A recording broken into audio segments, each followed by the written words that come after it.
All right, we're recording. Hello, morning, Dawn. Morning, Mark. Done a little bit of prep. I've been up. It's episode 36, Tuesday, the 28th of April, 2020, 8:30 in the morning. I've been up 2 and a bit hours, so I woke up with bundles of energy, and now I haven't got any left. So I thought you were flagging. you're going to have to pick us all up now. Oh dear. Yeah. I didn't get up to seven, so I've only been up an hour and a half. Yeah. All right, let's start with the music from yesterday. Stevie Wonder, We Can Work It Out, guest by Steve Fury, who picked up on the connection with the previous day because Stevie Wonder had a song called Happy Birthday, and so did Alter Images When It Was Your Birthday. So there we go. And now we've got today's music coming up.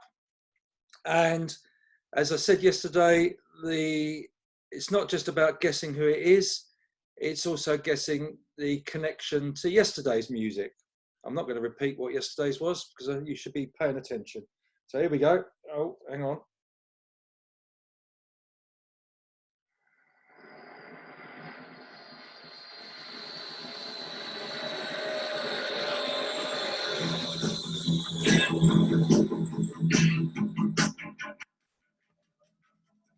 Louis by Miami Beach, we always see. Didn't get to bed last night. On the way to paper bag was on my knee. But man, I had a dirt all night. I'm back in the USA.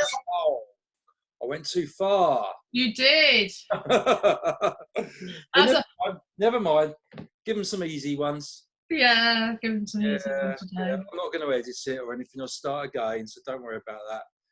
Because we'll move on swiftly to the next section, which is a photograph of somebody who's giving us a bit of feedback. We've mentioned him a few times in the last 35 episodes. And today it's share the screen. Hang on, get my technology right. And we'll just try and find him. Where's he gone? Where's he gone? Got him here somewhere. There he is. Hold on. Coming up. Oh, Barry Warden. Barry Warden, yeah, with holding his latest trophy, which is the over 50 men's Kent Cross Country League champion for this year. That's probably his, I think it's 2,550,273rd trophy he's won in his life. Yeah.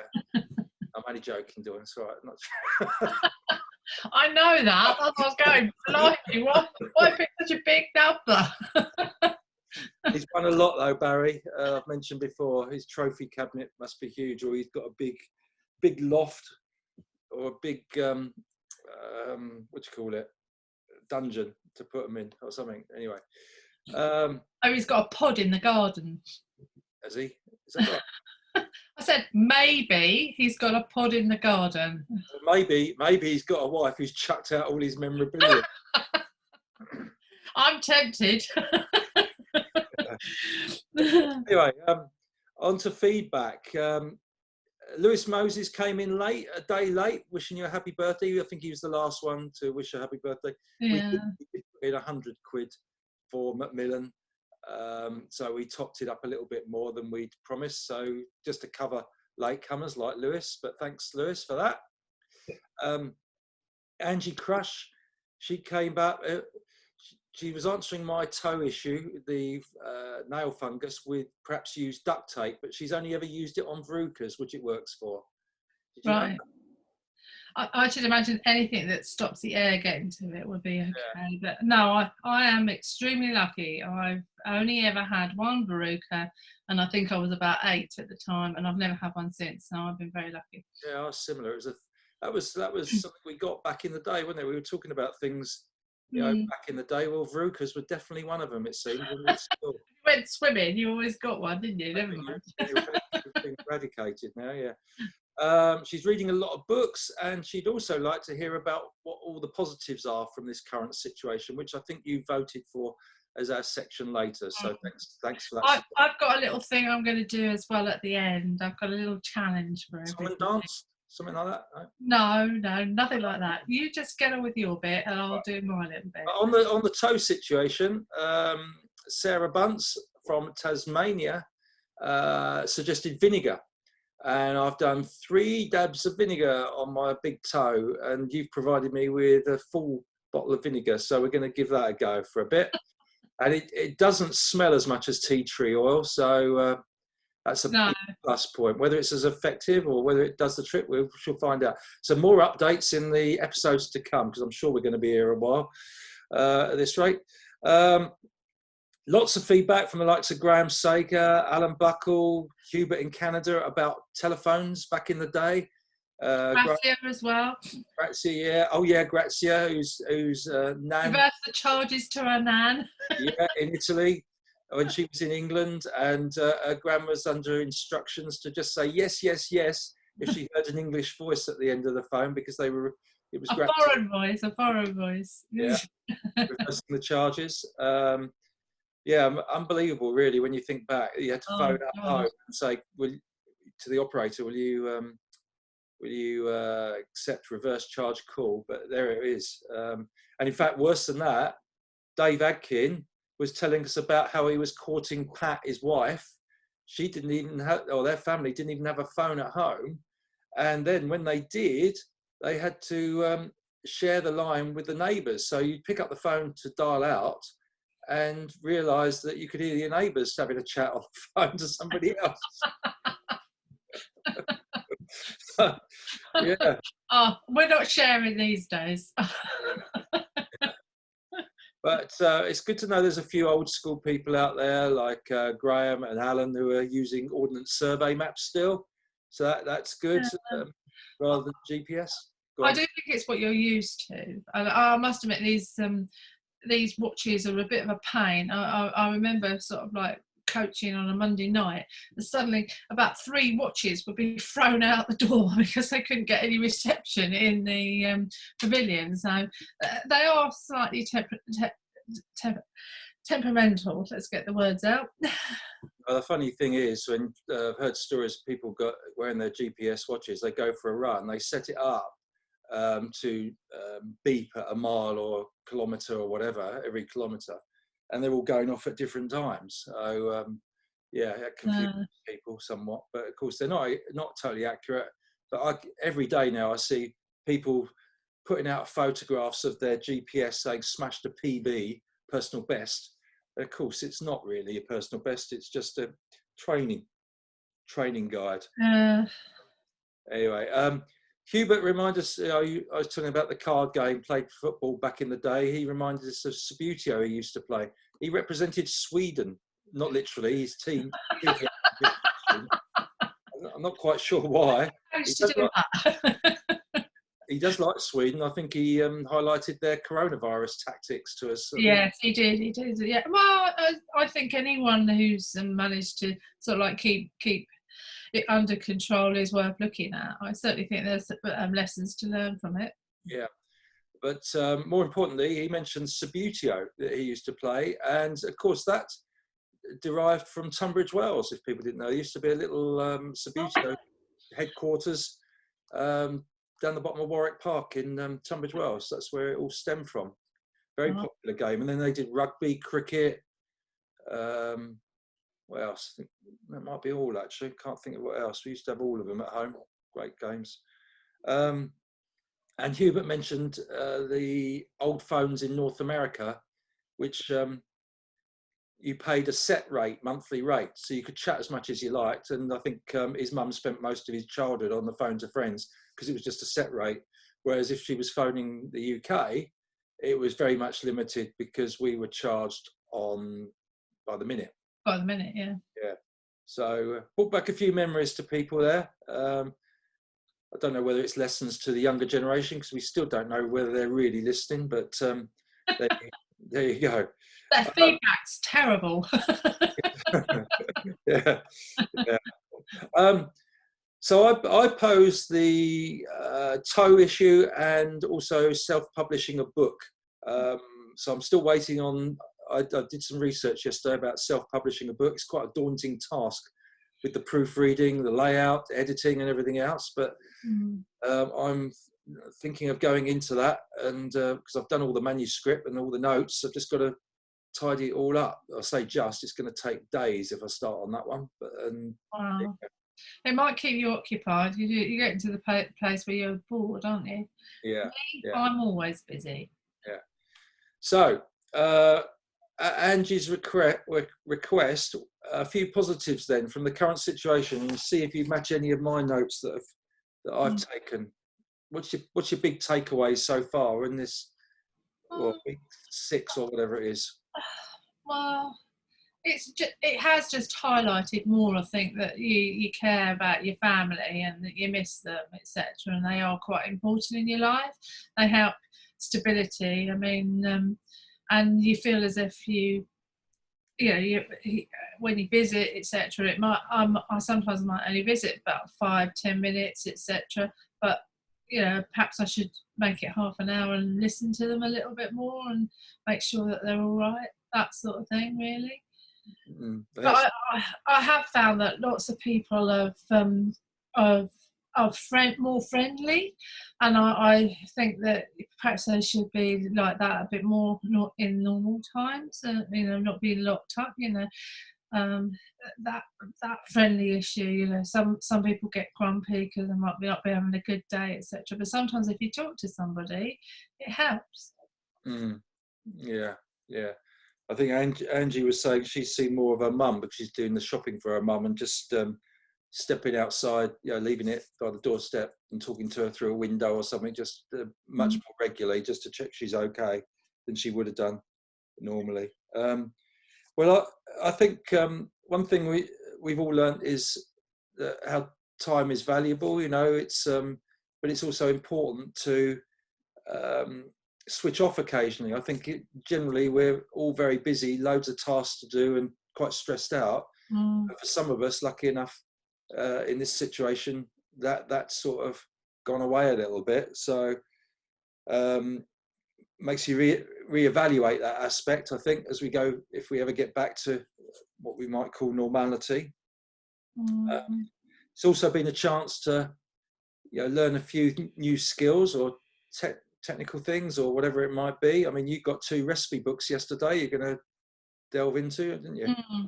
One was because there was I was trying to make marmalade and I wasn't very successful for my first 2 attempts, but the 3rd attempt, spot on. So there you go. It just goes to show you that you do need a recipe book, just a little bit of guidance. Even though, I mean, a lot of my, when I cook our evening meal, a lot of it is because I've been cooking for so long, I can just make it up as I go along. I don't need a recipe book. But certainly things, if you're doing things for the first time, I'm going to have a go at making bread today. Not that I've never made bread, because I have, but I mean, I must admit, I probably haven't done it since my early 20s. So I'm just going to get back into making bread, etc. So I'm going to have a go at that today. But I set myself little challenges each day. So yesterday I did my gardening, and I did that for most of the day. I cleaned half the patio with some product. So I'm just now going to see if that works, and then I'll do the other half. Then I came in and I made some granola bars, and I made some marmalade, and then I did the dinner, and I just felt exhausted by 9 o'clock, so I went up and had a bath and went to bed. Yeah, left me talking to 3 other people on Zoom, which I've Well, learned. you were quite happy, so I mean, at the end of the day, I just kept yawning, and I didn't want to fall asleep downstairs, so I hate that, so I went upstairs. Well, that's another thing I've got. We've all got round to doing jobs we might never have got round to doing. I mean, mine aren't quite as arduous as yours, like converting old videos to digital for family members.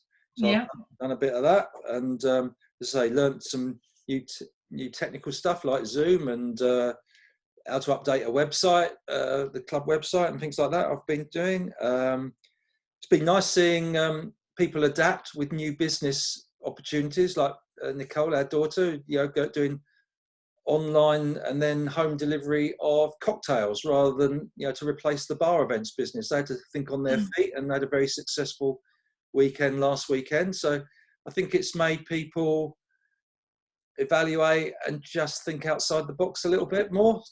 I think with any catering business it's so difficult because as I said to them, and when I was making sandwiches, you can make 100 sandwiches and actually have requests for another 50, and then you make 150 and then only sell 100. So it is a bit of a unknown quantity, but I think they did very well in adapting and make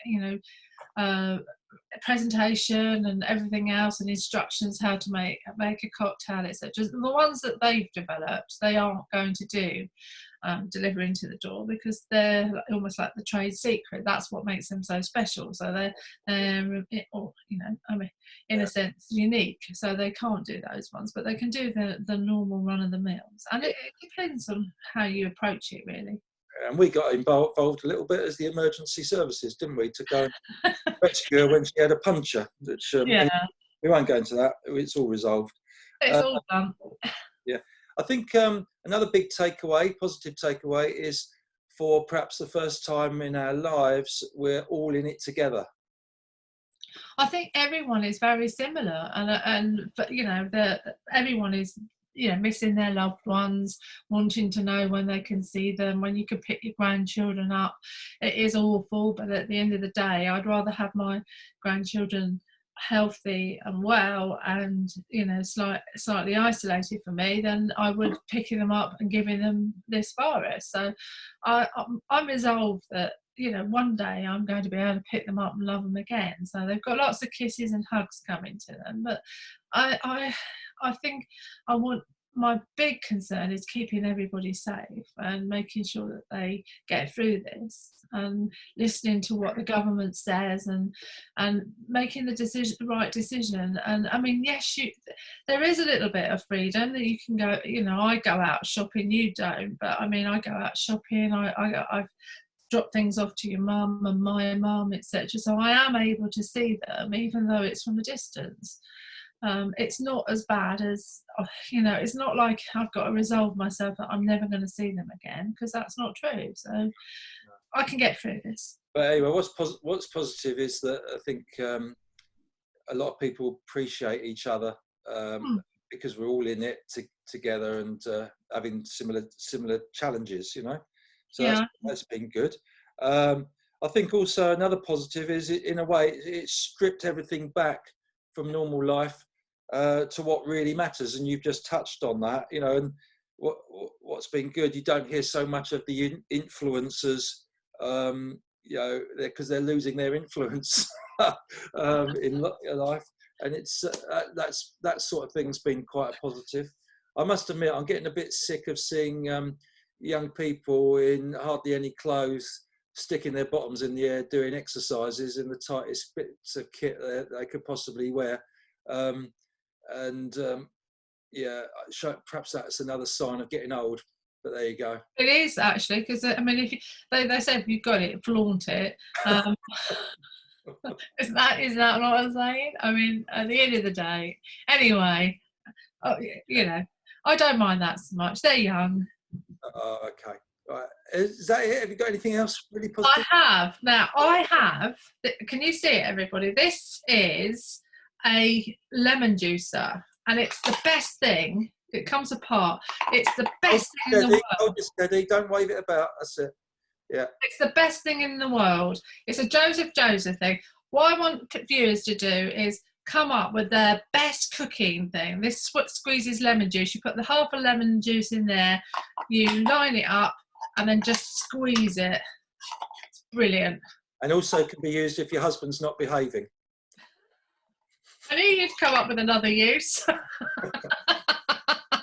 Okay, so you want to know what other little gadgets and things... Have anyone's got a gadget that they can't live without? This. I mean, I haven't had this gadget for very long, about a year. It looks quite dangerous. Yeah, that's what I can assure you it's not. It's very... Oh, well, I'll have to come up with something now. You've made me think. Yeah, what's your best... It doesn't have to be a cooking gadget. What's the best gadget that you've used? The thing that saves you time. This is brilliant. You just literally put half a lemon in, do that, and then all the juice is out, and it's brilliant. Well, I've got one sitting there that I've used last couple of days for the music, which is a lot better. That's one thing. But anyway, we'll go into that Perhaps tomorrow. Okay. Bye. Bye.